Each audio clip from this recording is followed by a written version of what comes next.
Okay. Good morning, all.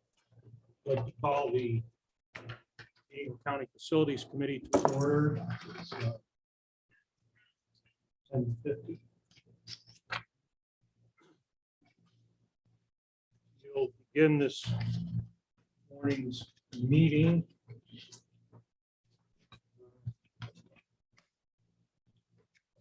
Approval of the minutes from the previous meeting. Is there anyone? Supervisor Conover moves it. Supervisor Thomas on the second. Any discussion? All in favor? Aye. Aye. Thank you. So moving along the airport agenda, we have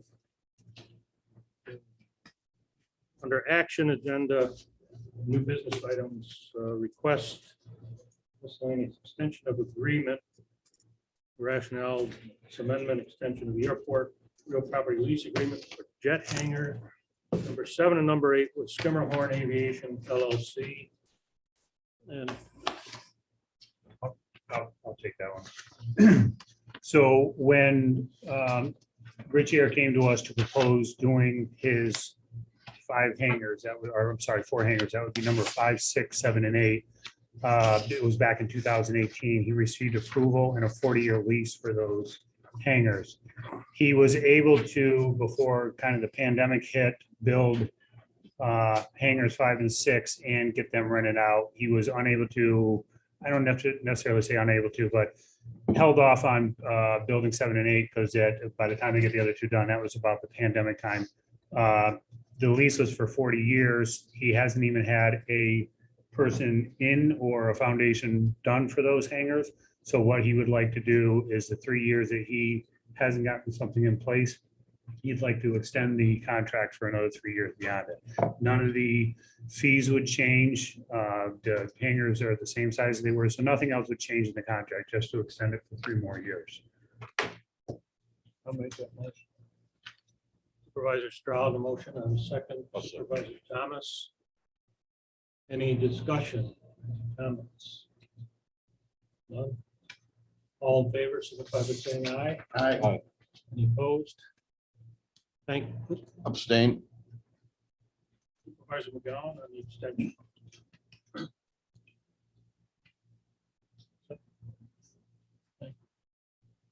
All right, next under discussion items, we have solar farm update, H403 taxiway LED project update, and runway 19 obstruction mitigation update. So what I'd like to do first, if the committee won't mind, is I'd like to just have Robin quickly go through number 2 and 3. And then we can, next Samp is here to go through theirs, and they'll have plans to hand out to everybody. So if everybody's Very good.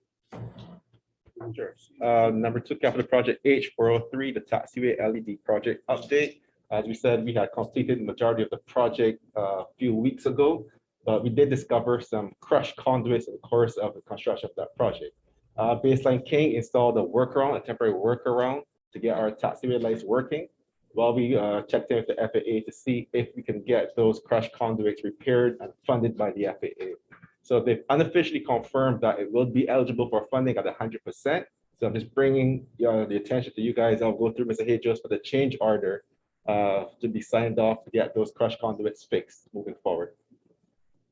So that's just They were a result of the initial issue of why they were crushed was not initially identified, but it was not due to the project itself. It was just discovered in the process of the project. we just discovered them as a result of the project. That is correct. Thank you. Okay. And questions? Yes, that's all probably rigid conduit, isn't it? I am not sure to be. there's a mixture of rigid conduit out there, PVC conduit. Oh, is there? Yeah, it's been, I was just looking at the age of the lights and that, and you know, and I being out there and volunteering and being on the airport a lot, that just thought maybe rigid and, you know, rust in that. So, but thank you. You didn't have anything to do with it, did you? No.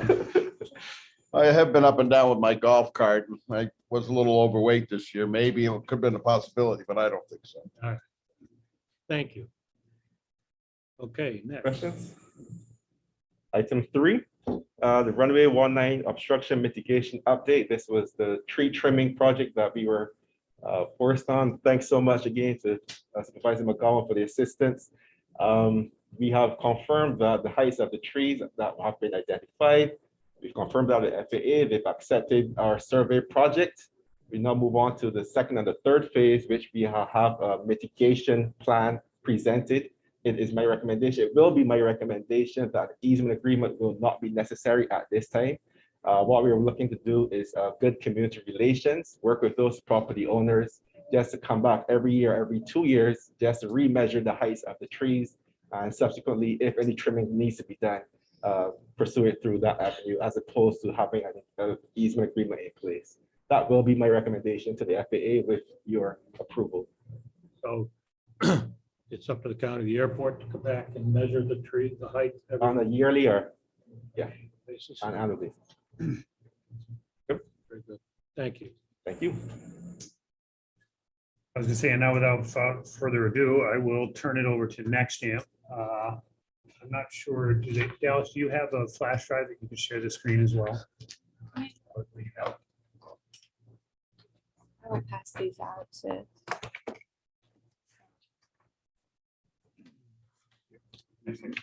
Yeah. Thanks.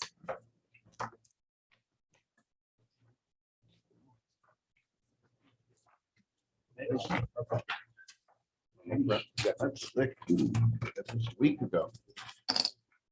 Got more. Does everyone have a copy? There's a lot here. Oh,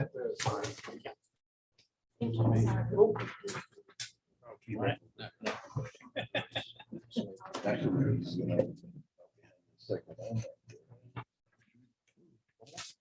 Oh, yeah, I've got one more. Does someone else need it? Oh, sorry.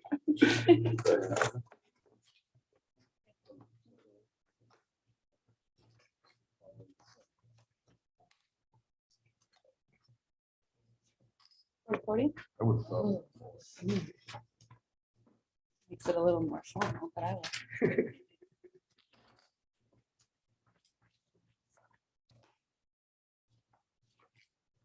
Morning, everyone. My name's Dallas Manson. I'm a business development manager from Nexamp. On the call, we have Stephen Barrett, who is our FAA consultant, and our civil Travis Mitchell from EDP. He put together the lovely designs and site plans that you have in front of you, as well as a few other documents in the packet. So there's a lot in the package that we just handed out. I put together a very short presentation that kind of summarizes the key high points of what we've submitted. And Travis will go through a high-level overview of the site plans, again, large document. So any questions while I present, please let me know. So I thought I'd give a little bit of background about Nexamp. I know it's been some time since we were awarded the RFP and entered into the lease last August. We're a veteran-founded company in 2007. We've been developing solar since 2007, specifically community solar in the state of New York since over the last 5-6 years. Since then, we've developed over 350 megawatts. We're based out of Boston, but I spend most of my time in the state of New York developing community solar projects. We're a fully integrated solar company, meaning that we're full turnkey.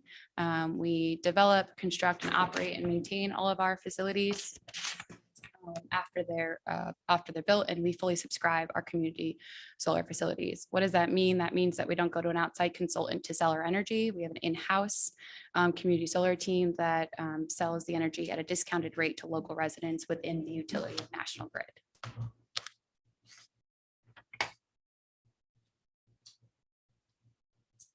All right, like I said, we entered into a lease last August, August 25th, 2001, for the 2 facilities on Floyd Bennett Memorial Airport property. As you'll see on the site plans, we've created 2 LLCs which fall under Nexamp Solar, and that is for financial purposes internally.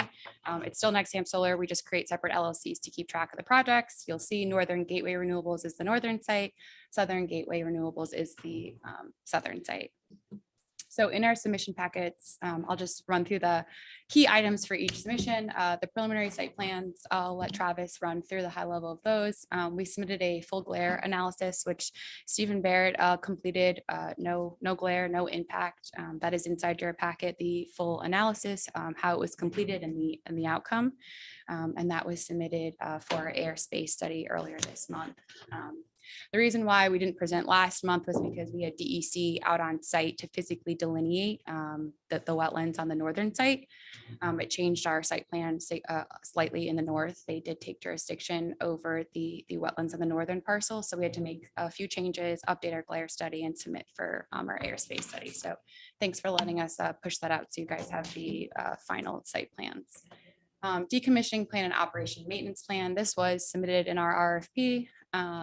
We provide a bond to the county or town for each project. And then our operation and maintenance plan highlights exactly what we do. We hire local labor to help operate and maintain the facilities. The first 3 to 5 years, you'll see us on site a few times, especially in the summer. After 5 years, we're really on site just to mow and if it's monitored 24/7. So if we get notified of a panel being down or, the county gives us a call and says, hey, something's up, we're out there within 24 hours. We have the Oprah and the U.S. Fish and Wildlife letters, which both have no impacts, except for the U.S. Fish and Wildlife did flag bats, very common in the state of New York. And the only limitation for that is we cannot tree clear between the months of April and November. We're very used to that. Typically, we would tree clear between November and March and then start construction in the spring. The last two are the equipment spec sheets. And then for what we've submitted for our design, we're using a tracker system, which follows east to west with the sun. And the last is the draft seeker EIF Part 1 form, which was submitted out of courtesy. We will be submitting to the town of Queensbury for site plan review. And we're going through that process right now. So any questions before Travis jumps into the nitty gritty stuff? I just wanted to touch base real quick as that last item that you talked about, Dallas, is Dallas and her group are meeting with the town of Queensbury this afternoon to go through the kind of a planning workshop to see what they need to specifically have for the town to be ready to move forward. Anyone else? And one more comment. I just want to make it known that the glare analysis is actually not a requirement. This is just one of the actual additional steps that Nexam is performing in addition in interest of safety of the project. So thank you so much for conducting this analysis. Yeah, absolutely. Also, we use tracker systems. Just to add to that, we use a tracker system which reduces glare. It's actually a system used for airport properties because it follows the sun. It's more efficient. Supervisor McGowan, do you have a question? Yeah, thank you. Trish, I have a question. I see a lot of, I sit on the Queensbury Planning Board and, I was actually shocked that we haven't seen you yet. And I was wondering if, we were going to see you because we just saw another project over there behind the Walmart too of 32, I think it was 32,000 panels, movable. So I just want to make sure are you locked in there because we have some that want to go on the off of Queensbury Avenue, and then we have some that are down further going on I think down on Ridgemore, I think, which is more of a property. I'm happy to see that it's solar. I just want to make sure we're still locked in Yeah. with Good being able to question. get rid of your power. Yeah, good question. So 32,000 panels sounds like a utility scale project, which means they're either going to have to update that substation, basically the utility will put in a separate transformer for them because I believe this substation is tapped because of us. So we have paid 25% interconnection costs for both sites. So we are locked in queue. Our 75% is coming up in the next few months and we plan to make that payment as well. We actually did a re-study on the northern site.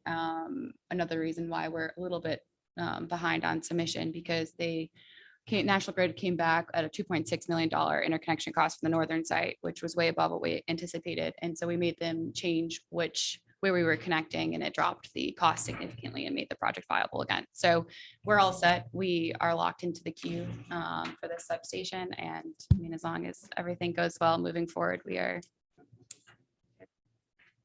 Yeah, I think so. No, I appreciate it. Like I said, I was just shocked. And they're bringing in the moving panels that follow the sun, you know, and my question was, well, how much more energy you get out of it? And they said it's only 10%. Yeah, so it's not just the energy, it's the reduction in glare, your capacity factor, and then also you guys get a lot of snow. Moving panels helps move the snow. It doesn't dump it off, right? It's a very slow movement, but it's something that helps instead of fixed tilt, which just kind of it's there. So we'll be using single axis trackers, which, like I said, go east to west and follow the sun. But Well, I'm looking forward to seeing that. It's been a long haul here, so thank you. yeah, What else?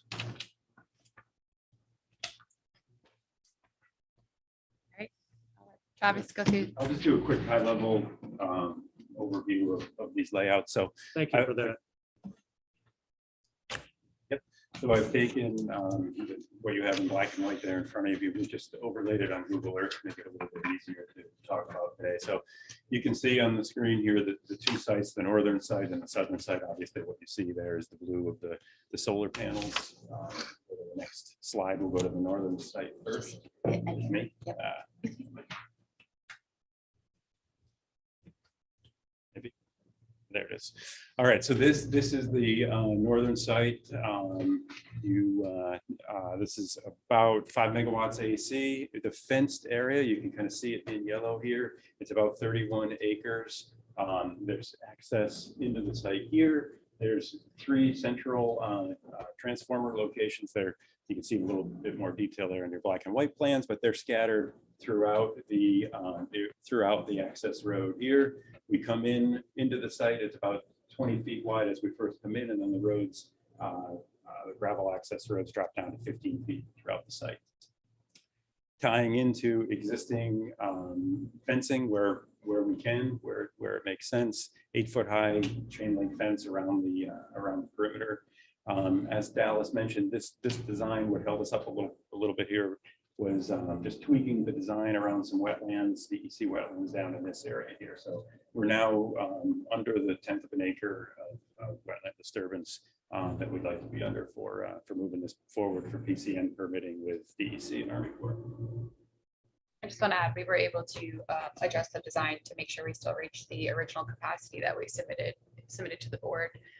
So even though there are some slight changes, the capacity that we entered into a lease under has stayed the same.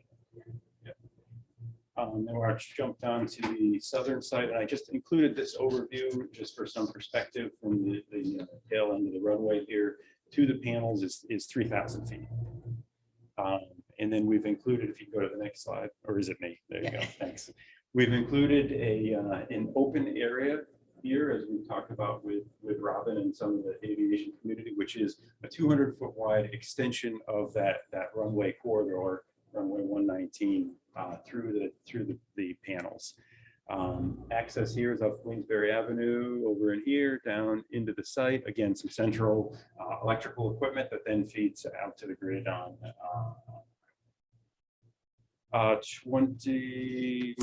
25 or 26 acres of fenced area here. We include stormwater management for the gravel access roads as we're required with DEC.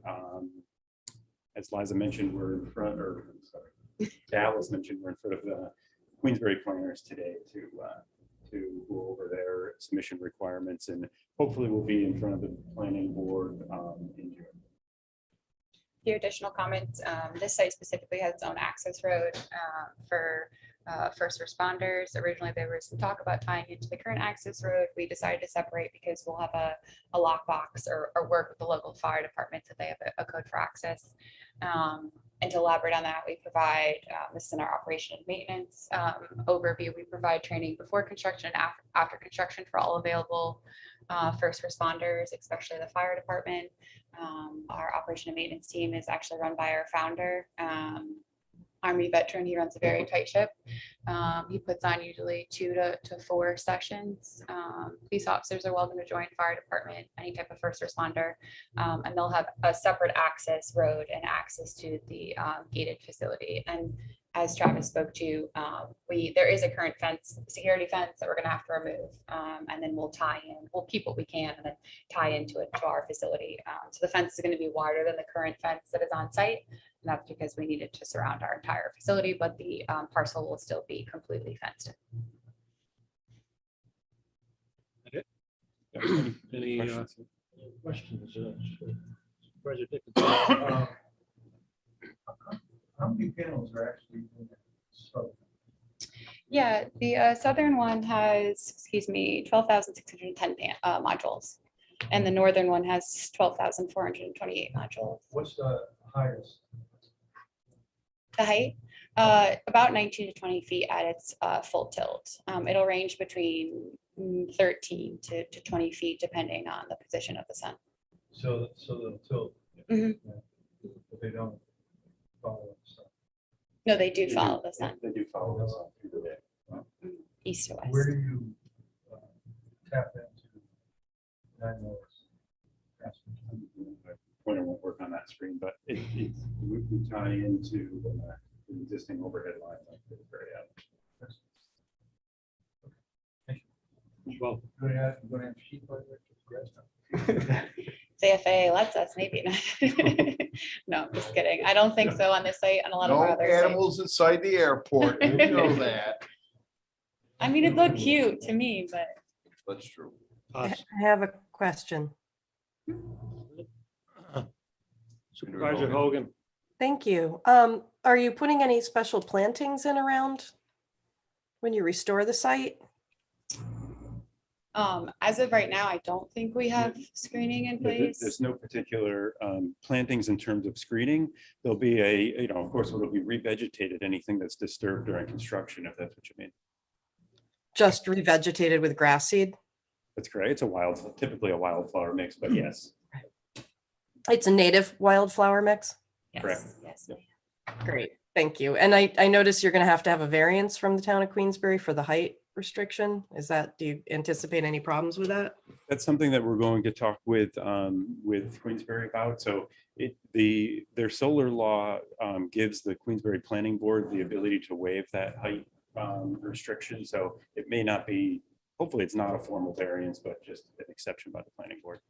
And one final question, if I might, is there a decommissioning plan?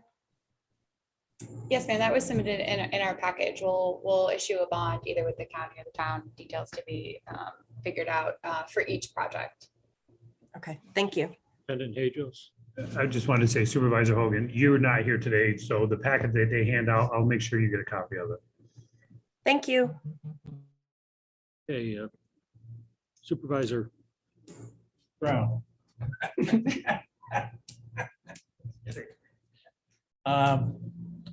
Well, perhaps this is a little early, but my hangup last time was the funding formula. We didn't make that compartmentalized, whatever it was, number 15, that terminated sometime in September. But we're going to find out, what the supplemental funding might be, whether it be from New York State, federal government, NYSERDA, or whatever that funding was from. And then we're going to make arrangements for what pilots are necessary. And then have we done the math? Yeah. Yeah, Kevin, you can start and then I'll elaborate. I wanted to start. So Supervisor Shaw, last time, which was probably sometime last year, Dallas, when you guys are here, you explained how that NYSERDA doesn't have all those blocks in place anymore. I mean, we've been waiting for, I think it was maybe going to be block 17 was maybe the next one, but I don't think as of now, correct me if I'm wrong, they've come out with one. They're going to do something different, but I still think they're kind of in that mode of, we don't have anything in place yet, but So they do have a program coming out in June, but just before we jump into that, there are two things. What we presented essentially the state, the idea of the state when they put the megawatt block program in was to fund solar. The idea was that the cost of solar was going to decrease. I don't know if you've heard, but the cost of everything has actually increased significantly, including steel, wiring, absolutely everything has increased about 30% on our end. Our build costs have gone up 30 cents a watt. That's about $2 million. So we haven't evaluated so much on the incentive, but more of the cost to build the project. That's actually been the biggest hit for us. And then to address your question, we can afford the project, we can afford the lease rate, but the state, when they put that megawatt block program in, the idea was, again, solar costs were going to decrease. They were trying to put in a permanent program. I spoke to a permanent E value, which essentially wasn't a program you would apply to, just solar facilities would receive a higher rate. They decided not to go with that program, and they implemented the same exact program they've had in place for the last few years. They are opening up the megawatt block program in June. They expect the first block to open to fill up within the first 24 hours. And they'll continue to open up blocks after that. So until we have approvals and site plan approval from the town and can submit, I don't think we can give you which block we're going to get, but there is a program open. I think it's a conversation to be had against the incentive we're getting and the actual cost to build these facilities, which has increased. So we will have that conversation, but down the road. Okay, thank you. Absolutely. Supervisor Dickinson, then. Just a quick question. So you're Supervisor gonna Diamond. plant some grasses and some flowers. Are you gonna maintain that? Yeah, like I said, we operate and maintain our facilities afterwards. We usually use a local contractor to with the airport to come in and mow and maintain it, as well as local electricians. But yeah, we maintain it. The first 3 to 5 years, we're on site more often than not, especially the first 2, to make sure it's stabilized and the seed is taken and we'll reseed if needed. We like our sites to look nice, so it's got our name on it. Supervisor Diamond. Thank you, Mr. Chairman. Once the project is completed, should the county expect any increases in school tax or property tax? If the value, right now, I think the property is valued as vacant land. Once the solars in the north and the south side are built and constructed, I know that there's an opportunities at times to change the value of the property based on construction. Can the county expect, or should they expect, an increase in school tax and property tax? So I can kind of address this. There is no standard way to address solar in the state of New York. So every assessor tends to do it differently.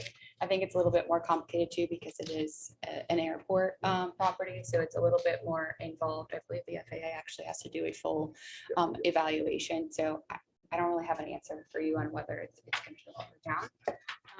But Probably not down. yeah, you're But correct. I guess my next question would lead into if in fact there is a change in value and there is a change in responsibility of the county's ownership of the property and taxes, is it going to be the county's responsibility, or is it going to be your company's responsibility to pay that difference? Yeah, I think it's a further conversation, as you alluded to a pilot agreement and discussions with the county and town assessor on the property.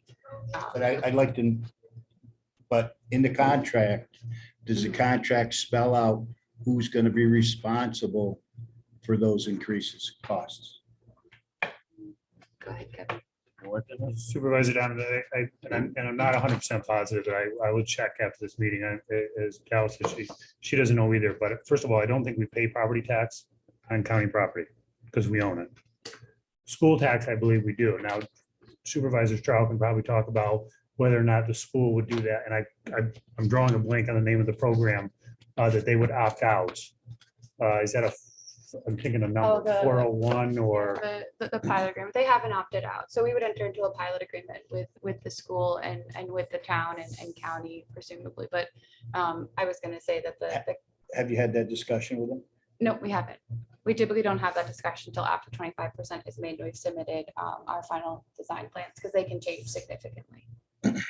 Supervisor Strauss. But as far as the contract goes, we're gonna look into that. Those are excellent questions. Yeah, well, the county, without any additional value, with nobody leasing it, doesn't pay taxes. But once you lease it, that changes the whole arrangement. And the land underneath does gain value because of the new assets above it. Therefore, the taxes will be increased and someone's gonna have to pay it. And, yeah, we never exempted out of 487, so the structure itself is taxed by the town. However, Queensbury School withdrew from 487. They can work out a pilot agreement, which has yet to be done. All this has to go in the financial formula, the bottom line, and that's what I've been saying all along. You know, don't be jumping up and down quite yet until we see the bottom line and who's gonna do what and pay what and when. So Jack's questions were excellent. I can, Else? Okay. Take your time, good presentation. Sorry, Mr. I Schweik. don't see on this, I know you said you submitted the FAA. I don't see the Turks clearance defined on this. Which is the terminal, whatever, the 8260.3E. Aldico. The problem I'm concerned about, and my friends are concerned about, is we're very close to those limits out here. The south end of 119 is 322 feet. We show the ground here going up to 302 feet, so there's 60 feet, so you're adding 80. At 3,000 feet, 34 to 1 is 88 feet. So it's an uphill, surprisingly, out there. And at least one of the approaches, the RNAV 1, has some kind of temperature limitation, which I believe is terrain limited, but I can't define. So I would love to see much better documentation of how close we are. And particularly if there's some real high points out there, maybe we are down 5 feet or something. But we also have to be concerned that we're now on version E of this Turks limit. This is the approach limitation that you come in on instrument approach. And they keep changing it every 2 or 3 years. And so as things change, we don't want to be, where you can have only 2 inches of clearance from what the Turks is. You want a little more slack here. That's not shown on this map. I know we talked with your consultant when we had a pilot Zoom group.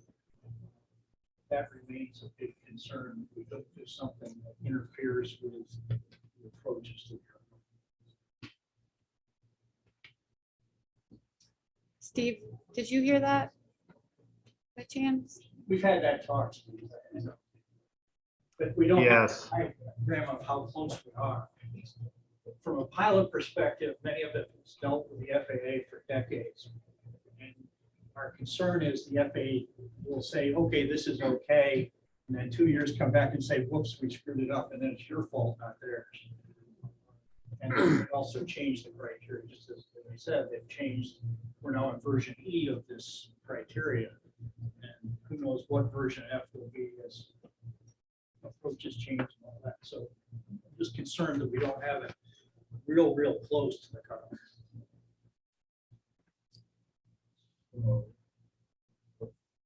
Steve, I don't know if you have any comment on that. Yeah, I can just say, I think that the comments have been presented. We've been looking at it from a project design perspective and with the airport, pretty closely. I think that the project is now designed within the FAA guidance. I know that there often is some concern locally that the FAA is not looking closely enough at some of these issues.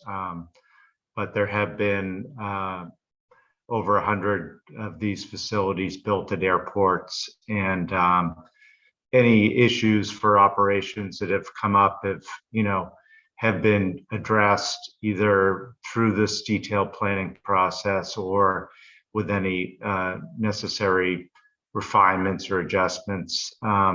And based on my experience, I don't see anything unusual here, but certainly I think the comments are worth noting. And, as we have the project right now, I don't see any issues, but again, appreciate the comments and work closely with the airport to make sure that those comments are addressed.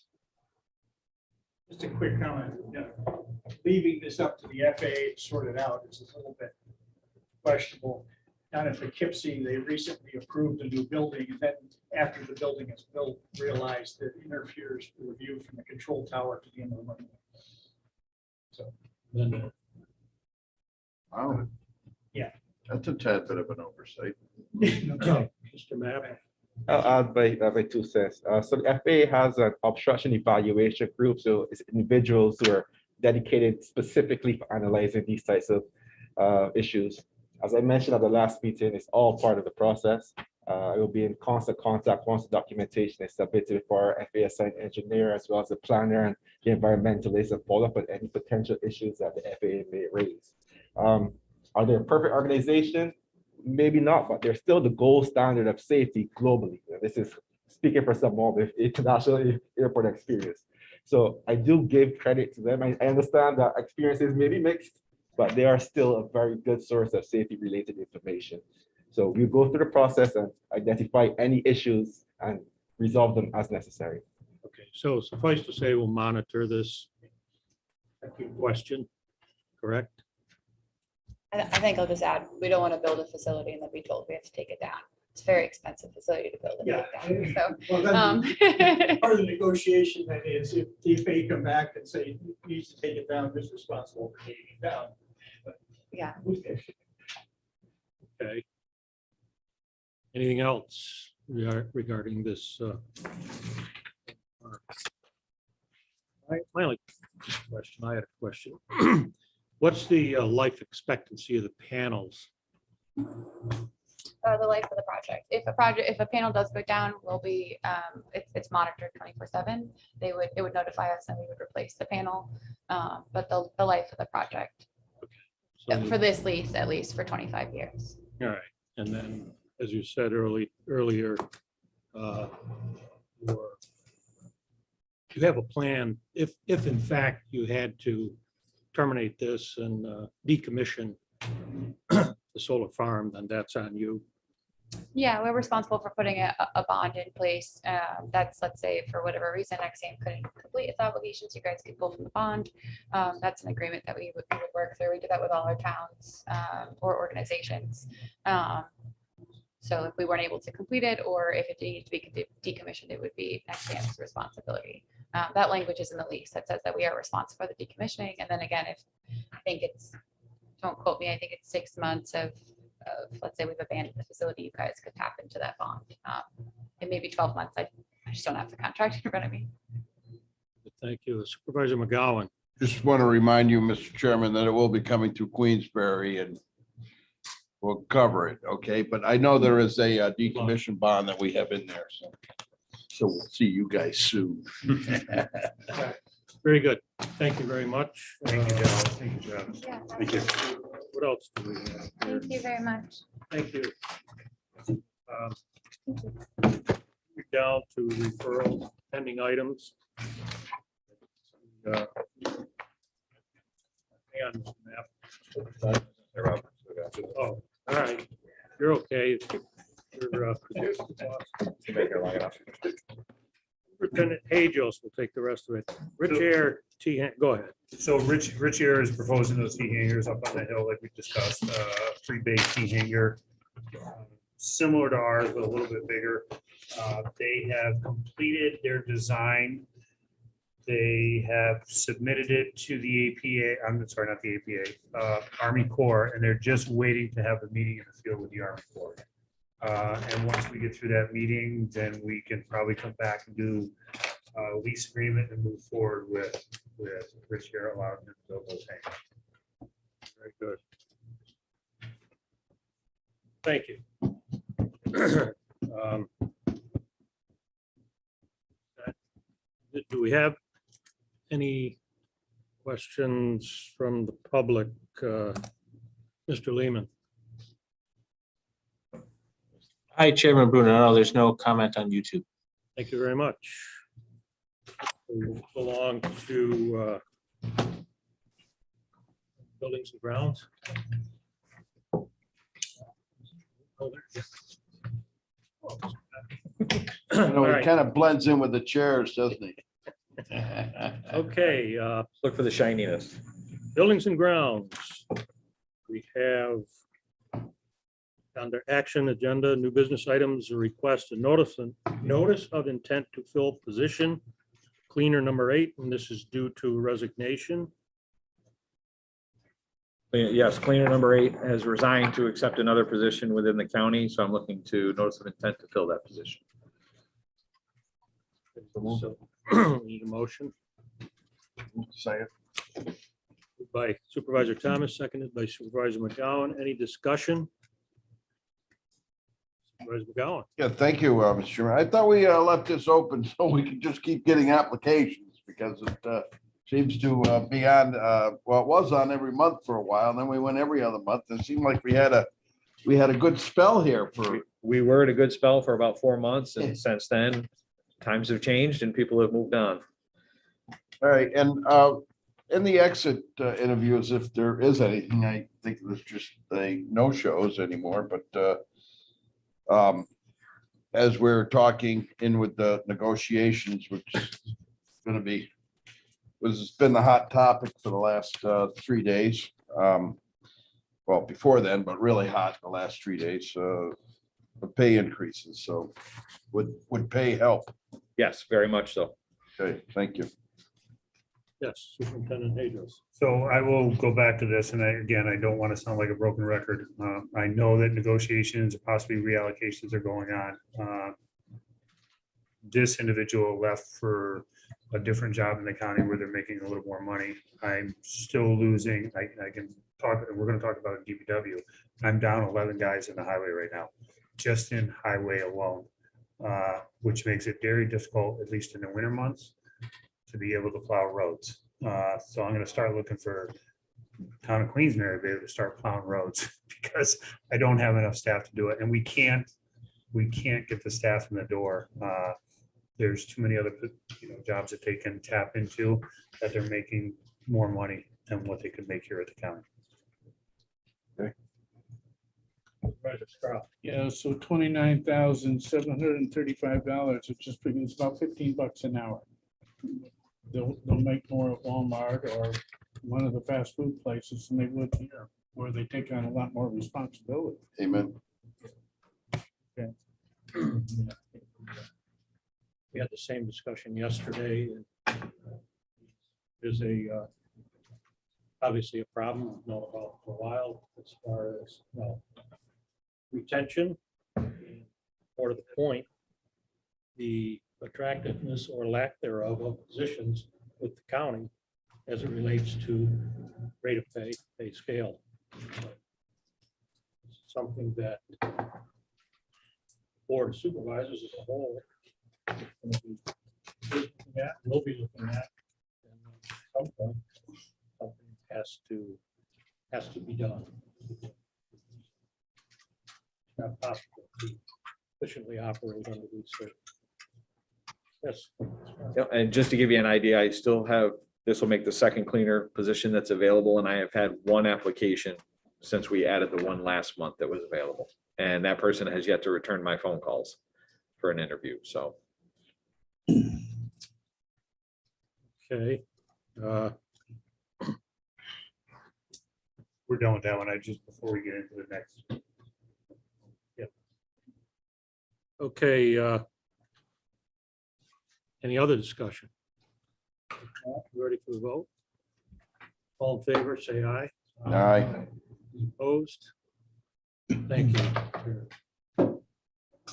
Okay. Next, we have discussion items, work order request program, fleet car request program, countryside adult home update, and putting together an RFP for the utility cost recovery, which we discussed at the last meeting and was a recommendation of the county attorney that we move forward with an RFP for this. So I'll let either Scott or Superintendent Hajos take over here.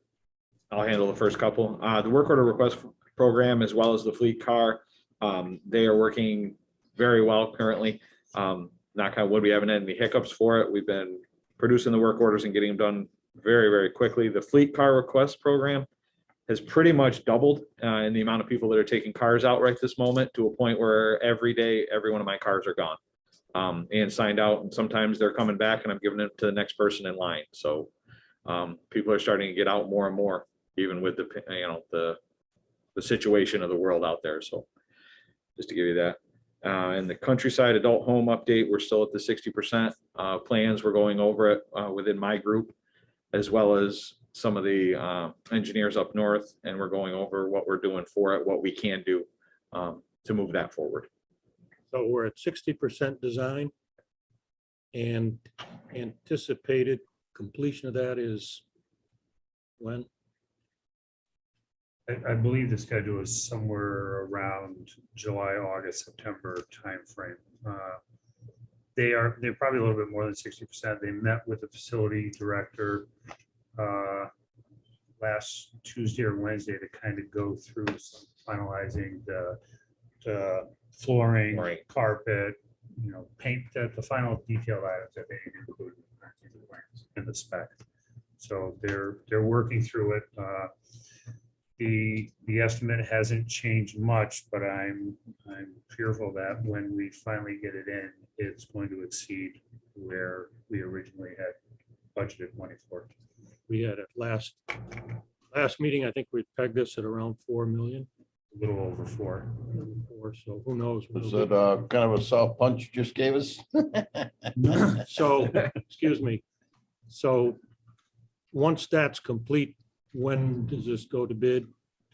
We'll put it out to a bid right away. As soon as the plans and specs are approved, we'll go out to bid and we'll see what comes back with cost. Right. And be prepared to adjust as necessary. That's correct. Very good. Thank you. So moving down the RFP for utility costs. So as Chairman Bruno said, the last meeting, Larry Ellman, our county attorney, had recommended putting out the RFP. So we are in the process of putting that right now, and I would expect probably within a week at the most, we'll have the RFP. Good. So are you off, Pat, or Janelle was saying to?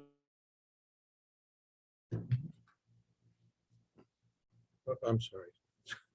So Probably- a week and a half. Yeah, probably about a week to week and a half, we'll have the RFP out. Great, thank you. Questions about that? Excuse me. Down to referrals and pending items. Design updates for the front entrance of the Municipal Center building. The committee members review proposed plans and provide ideas for changes to Superintendent of Public Works. That was on March 22nd. Go ahead. So last meeting, I said I would have updated plans. We're not quite there yet. I was hoping to have them here today for you, but I have had individuals out sick in and out of my department over the past couple weeks or so. So we're just about there with the final plans, and I took what I had received from the supervisors and a little adding more green space out there and less parking. And that's what we've redesigned it to, or conceptual plan to. So hope to have it next month. And I will also have an estimate to go along. Great. Thank you. Any questions there? No. Move on down to update on abatement of asbestos in the old jail building. So that really hasn't changed much since last month. We are completing with our consulting firm the final design. And once we do, we'll put that out to bid along with that'll be the demolition along with the abatement at the same time to get them all done at one time. So just so I understand clearly, so plans for the abatement and selective demolition or? That's correct. So the plans for abatement are already completed. And we received our variance for the basement area or the crawl space area. And the next step would be to put that as well as the demolition, which would basically be leaving a shell inside the jail, and then we can determine what will be the next step moving forward. But as soon as we There get may those, be additional demolition required down the road based on whatever the plans are for the use of that. yeah, technically, yes and no. The demolition plans that we've asked our consultant to put together would basically leave us a shell, so we'd have a clean slate to try to move forward from there as to what we eventually do. And now there would be a construction portion of that afterwards. But once I get the demolition plans, we already know what the abatement costs should come in at based on the engineer's estimate, but along with the abatement plans, or I'm sorry, the demolition plans, we'll have a better estimate of what we feel the project will come in at. Thank you. Any questions? Supervisor Dickinson. Chairman Bruno, thank you. Kevin, going back to the front of the building, are you taking most of that concrete sidewalk out from? We're gonna turn that into a lot of green space out there. We were going to extend the existing parking lot out there. But we decided based on the comments from the last committee meeting that we would maybe add a few more spots, but the majority of it would be turned to green space. And then, of course, the Crime Victims Memorial, where it is now, most of those bricks will be moved up to that walkway in front of HR in the front entrance. That would be the new place for the Crime Victims. Second question, the jail, what's the height of the floors? Right now, they're probably range about 8 feet, give or take at the most. But they had a kind of a soffit area in there where they put all the jail cells in. So that dropped it a little bit lower, but all of that will be removed as part of the demolition. So it'll be pretty close to standard 8 feet. Yes. What else? Mr. Chairman, I had a question. I'm sorry. Is this an okay time? No problem. Supervisor Seaver, proceed. Thanks.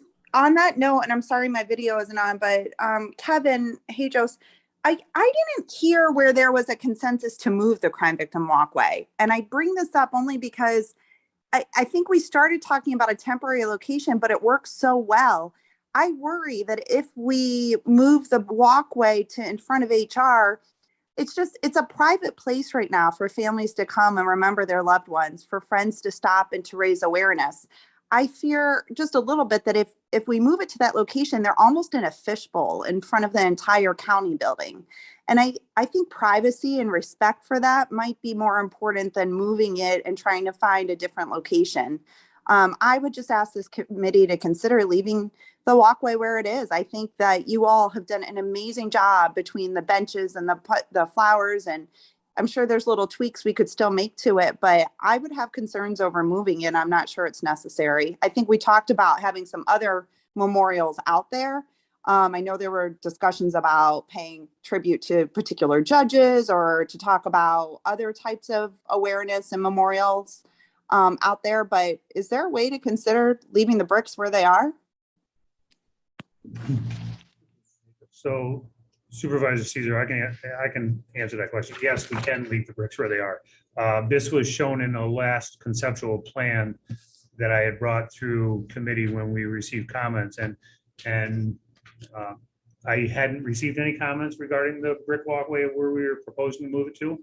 But now that I have one, we can definitely design for something different and leave the Crime Victim Memorial where it is today. Thank you. Is that acceptable to this committee, or does anyone have an objection to that? Makes sense to me. No, Okay, I think we're pretty much all in agreement. thank you very much. Thank you. Good comment.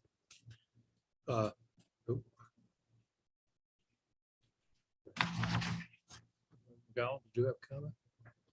Oh, yes. Thank you, Mr. Chairman. Oh, yeah. You know, back on the abatement asbestos for the old jail, you know, I started working on this And once again, we're still waiting and waiting, and we're getting closer. We're getting closer. I would just like to be able to see something because, this was dated at 3/22 of 22, and now we're May 24 of 22. There's 2 months. And I believe it was kind of mentioned that we'd be seeing something sooner. So I just want to stay on top of this because it seems to, we can move quickly. We can move quickly with the Joseph Warren Center, which is another important project that we have. I just would like to see something moving a little quicker over here. So I can kind of just answer that question real quick, Supervisor McGowan. I mean, they do have to complete a design. So the last time you were waiting on reports, which was to determine what asbestos such was in there, and we actually have their plans done. If you want the asbestos plans, I'd be happy to provide them to you. Well, I'd like to review them, yes. Thank you. But I've made my comments on them. We sent them back. They gave us finalized plans. I can put the abatement out to bid right now. But that still doesn't, I mean, based on economy of scale, it would probably be better off going with the demolition bid. But if you want them to come in here and abate sooner, they can, and I can put that out right now. But I still have to wait for the design for the demolition to get that in and get that out to bid as well. No, I'm not questioning the way, excuse me, Mr. Chairman. Let's see. I'm not questioning your process, Superintendent Adriels.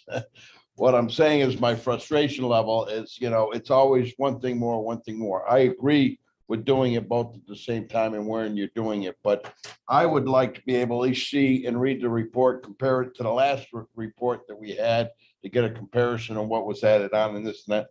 I mean, I've just been on this a long time and it's been frustrating. And I started with it really started out as a regional morgue idea when the prices of morgue going up, and then that kind of petered out, and the next thing you know, we find out that the state was really looking for a regional morgue, and we could have had something up and running. So it's just frustrating for me as sometimes in government things just take so darn long, and being in the private factor, I'm just a little bit more pushy, but I don't have any questions how you're doing it and how you do it. That is your department, and I'm thankful you're in charge of it. But if you could pass me any information that I can, that can pacify me, I'd be more than happy.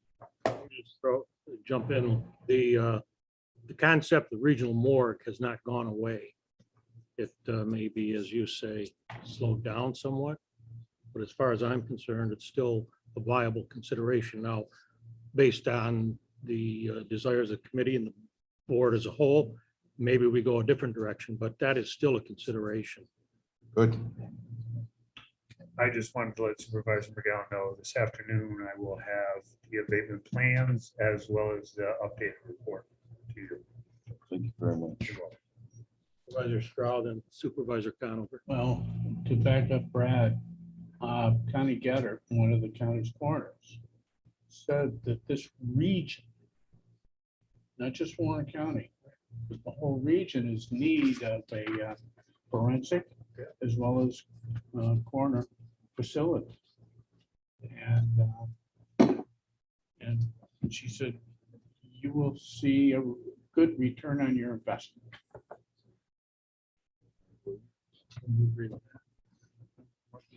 That it? Yeah, Thank that's you for it. the comments. Good. Supervisor Conover. Yeah, I mean, but a few months ago, this committee set in motion a very serious authorization for superintendent to begin the process of evaluating the property and preparing plans and specs. And but let's not forget, even at this stage, that there's going to be a price tag associated with this. And I suspect it's going to be very, very, very significant. And so we still have that to deal with, because I don't believe we've appropriated whatever this is going to cost, and it's going to be significant. Now, I've supported this from the beginning as far as I'm concerned. You have to remediate the building one way or another anyway, so let's get on with it. And if we have some future use present or future use for the property, I think that's fantastic. So let's finish the specifications. Let's authorize going out to bid, and let's get some bids. Let's get somebody tell us what it's going to cost to clean up that space, and then we can turn to our finance people, our budget officer, and others to talk about, where these funds might come from. But I remember even back not that long ago, it was a pretty serious price tag then. I would imagine it's substantially more than that now. I only say that just so people understand that there'll be a cost associated with this, and it's going to be a serious cost. Thank you. Don't have a heart attack, Frank. The other important part of this is as we prepare this building for some future use, we need to look at the old ROI. We need to do an economic evaluation of whatever it is we choose to do with the building, and that will support any expenditures as relates to demolition, remediation, new construction, et cetera. So that's down the road, but we'll get this first step under our belt, as they say, and then take it from there. So thank you all for your comments. And what's next? Is there any other discussion on that subject? If not, we'll move to update on work to convert the former Warren County Detention Center to the Joseph Warren Center. So in your packet that you received at the board meeting, you'll see some conceptual plans that Labella has created for the Joseph E. Warren Visitor Center. Now that they're at this stage, the committee is looking at, which scenario would necessarily be the best fit. But the next step for them is to come back with and again, this will be a conceptual estimate as to the cost that could be associated with doing any more. So that's where they are now, and our next meeting will be a full committee meeting with both, and I think you could talk to this with the building design team as well as the historical team with a final plan and then an estimate for that plan. Yeah, I think the cultural committee is meeting Thursday. Is it Thursday? So that'll be their first look at any of these. How they feel about it. Then we'll have a joint meeting and Right. On a planning aspect, I looked at these and I kind of like the option one parking, particularly the parking. I know on our planning department, what we're trying to avoid doing is parking cars, seeing pavements right off the road. I like the green space. You have quite a few, spots in front of the building for, handicap and that, and right across the street. And on the packed days, you'll have to walk a little bit more, but I kind of like the sprawling lawn. Yeah, I agree. If we're, putting out ideas for conceptual. All right. Supervisor Strzok. One thing to keep in mind, the upper property, which is perhaps worth a couple $1 million. With this rezone, may have 100 apartments. So you have to be careful that in today's world, there's hardly anybody that drives that road, except for people that are using the Green Lake Park. And they want to approach it from the backside.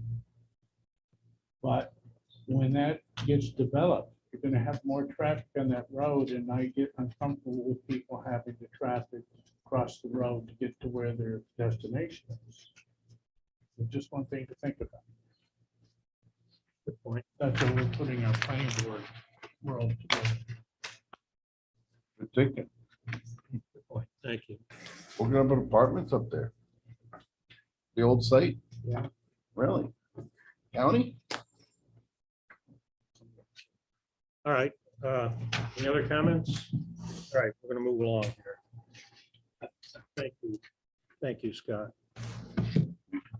So we'll move on to fire prevention and building and code enforcement agenda. I just wanted to add one more thing. We had one more referral item on there, and as you all are aware, not the last committee meeting, but the one previous to that. Oh, I'm sorry. Supervisor Garachi had requested an update to the boardroom. While we had mixed reviews on updating the boardroom, we did go out and purchase a new sign for the backdrop of the boardroom, and Scott's going to hold that sign up for you right now. That'll be mounted behind the chairman's seat in the boardroom. So I think the feedback from Supervisor Garashi was that they needed a little bit more of a emblem or something of the county when they took the photos and such for. Awards and such. So that'll be mounted on the back wall behind the chairman in the boardroom. Down the optimum location, given that you're gonna have, the whole idea of this is to have people in front of it. Have it as a backdrop, I'm afraid of the way, for photos, for awards, etc. So I just want to make sure that that's this, where it ought to go. I think it's a nice touch, long overdue. Comments? Supervisor Thomas? Are you gonna like frame it around it, whether with wood or? We could, yes, we could definitely do that. I mean, if I think Scott and I were looking at it, to possibly do type of maybe a wood framing around it. Yep. So that it would really stand out. Or even greenery, you know, artificial flowers, not flowers, but. Sure, that would look good too. Frank, stop it. Well, it'll make it stand out. If it's all The final analysis, it'll be up to the board as a whole, where it goes and how it. So thank you, Scott. Thank you, Superintendent Hadros, for doing that. But I'm sorry. Real quick. That picture may or may not look like the Joseph Warren that you see on June 7th when they have the preview of Joseph Warren. And that starts at June 7th for an open house to see the display. But Christian Despinia, who wrote a great book on Joseph Warren, will be there to give a presentation at 6 o'clock. So, and it might be Joseph Warren might attend. So, good, thank you. with patience. Thank you, Scott. Questions or? Well, Still in buildings and grounds? You still in buildings and grounds? Yeah, I was gonna move on, but I just have a privilege of reporters related to this, if you don't mind. go ahead. Supervisor Wyatt. It has to be quick. I'm not sure if I can do that. Supervisor Stroud mentioned the property across the road for apartments. As Chair of Economic Growth and Development, up the road. The big challenge we have is our workforce, right? We have 1,000 job openings in the county right now. One of the biggest challenges, transportation, childcare, housing.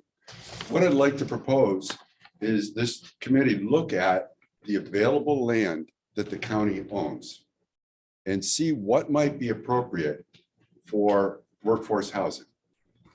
Now, it's not something we need to develop because there's major financial money out there investing in apartments, townhouses, and the like. But I'd like to see if there's any opportunity for us to take some of our land that might be along the lines of a bus line or something to that effect that we could use to help develop to relieve some of the challenges we have in our workforce. So that's as quick as I can be, and hopefully you guys can consider something like that. Thank you. Good job. Thank you.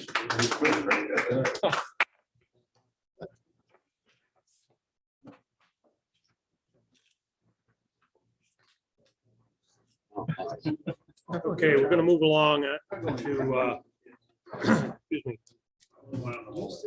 Continuing on County Facilities Committee, Fire Prevention, and Building Code Enforcement Agenda. Under discussion items, we have the fee comparison, which we looked at our last meeting, and we will take a look at this now.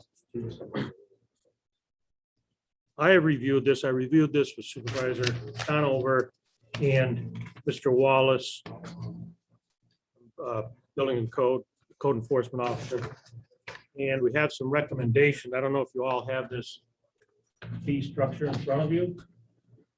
So if you turn to the first page, and Mr. Conover, you can jump in anytime.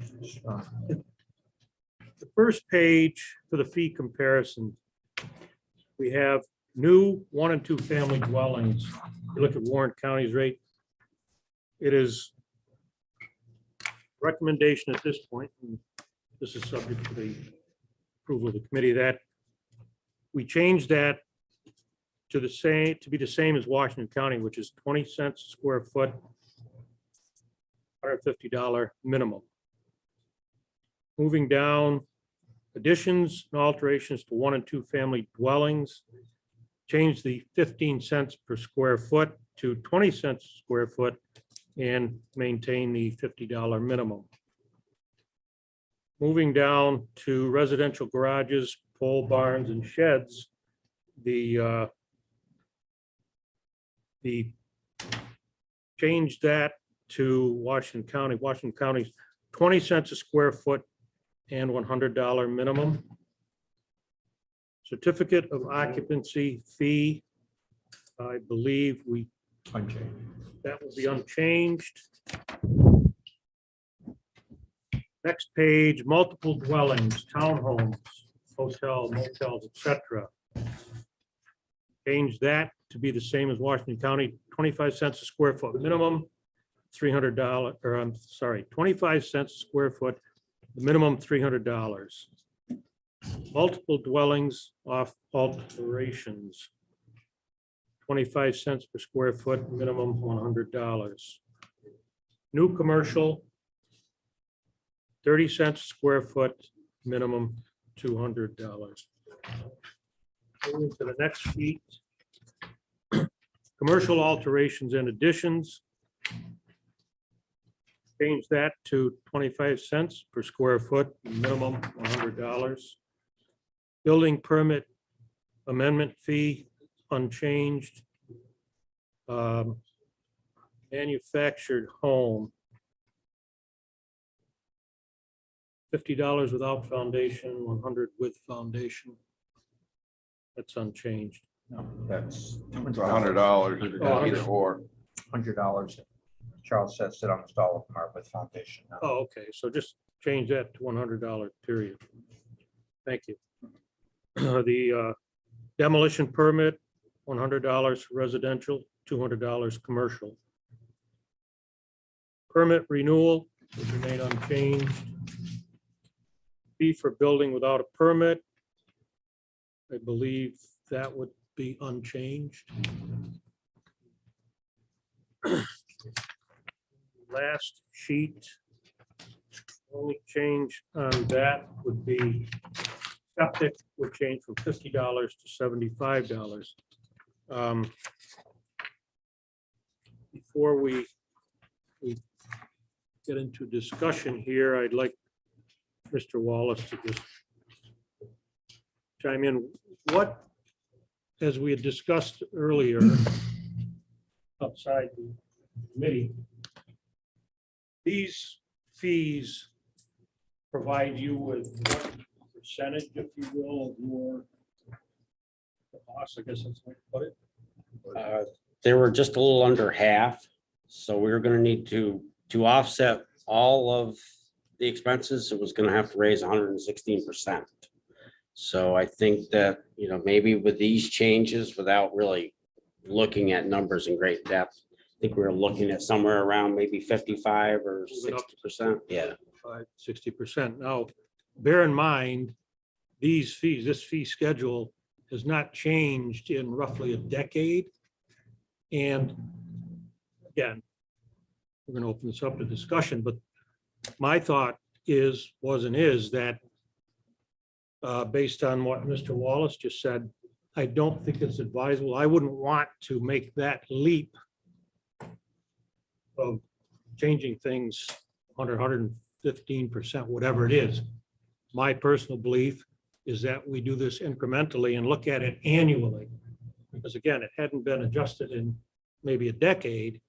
So we need to catch up to that. And like I said, if we make an incremental change this year, then maybe one next year, it's a little less onerous, a little more palatable, but that's just my opinion. So I will open this up for discussion unless Mr. Wallace has more to add. No. Supervisor McGowan. Yes, thank you, Mr. Chairman. Mr. Wallace, thank you. We did this in the earlier with weights and measures, a decade. Cost of everything's going up, and as we've heard the last couple days, with the cost of the labor, but I think these are very reasonable fees. Being in the building department, I know what it's involved for your department to do these inspections and go out there with your overhead. So, it's your rate in line with the, Queensbury too. So, and Glens Falls. So I really, I don't have a problem with this at all. Thank you, Mr. Supervisor McGowan. Anyone else? Supervisor Conover. I mean, getting this discussion for the decade that you mentioned, and we never found the ability to make the adjustment ever during that time. Probably pretty good reasons, but frankly, there were different times. Perhaps the economy wasn't quite as good. I think Mr. Chairman, I like the incremental approach. Let's do this. Let's measure the result. Let's see what we have at the end of the year. Let's revisit this in a year, and if we need to make further adjustments, we can make further adjustments at that time. It's an approach that I can support. Thank you, Supervisor Conover. Anyone else? Okay, so. Yeah, I got. Yes, Supervisor Thomas. Sorry. On the last page there with pools, I guess I don't understand why we're increasing the cost of a septic system fee. But a person with a pool, we're keeping that the same. To me, that doesn't compute. I mean, you have to have a septic system. You don't necessarily have to have a pool. Good point. Yeah, but I would argue that the septic system includes a lot more in terms of expertise and inspections than the swimming pool does, but. Okay. I don't disagree with that, but again, if Queensbury's 140 for a pool. if a person feels they can put in a pool, then they can pay more of a fee, I would think. That's my thing. So so your suggestion would be? Increasing. I would. $100. Yeah.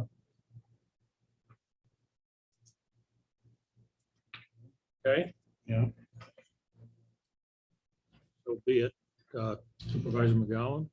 Yeah, and really, to me, a pool's a commodity, a septic is a needed.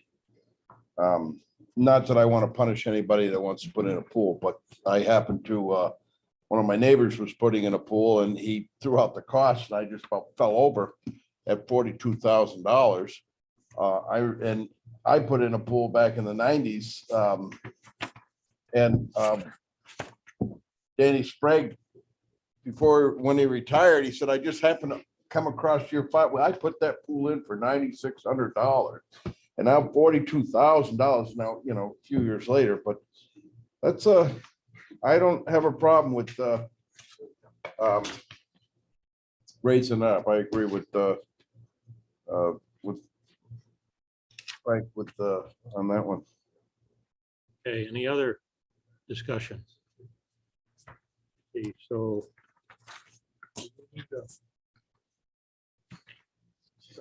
What's that? Right, so move on to. Okay, we need a. Just one quick question. No. Fee for building with no permit, what does that mean? If the project's already been started prior to obtaining the permit. That would be an unapproved project. Right, now we have these at Queensbury every now and then, and and it's brought up, it's unapproved, so I'm happy to see that you guys have a fee for that. We don't, and it's kind of hard to punish them for doing it, But this isn't a fine, this is a, Yeah, I know. Call them. but we can't, it became a legal battle, so this is interesting. I might bring this. All right, we Next need a one. motion to bring this to a resolution. Moved by Supervisor Diamond, second by Supervisor McGowan. Any discussion? Question, all in favor? Aye. Any opposed? So this will go to the full board or possibly to the work. Thank you very much. And what else do we have?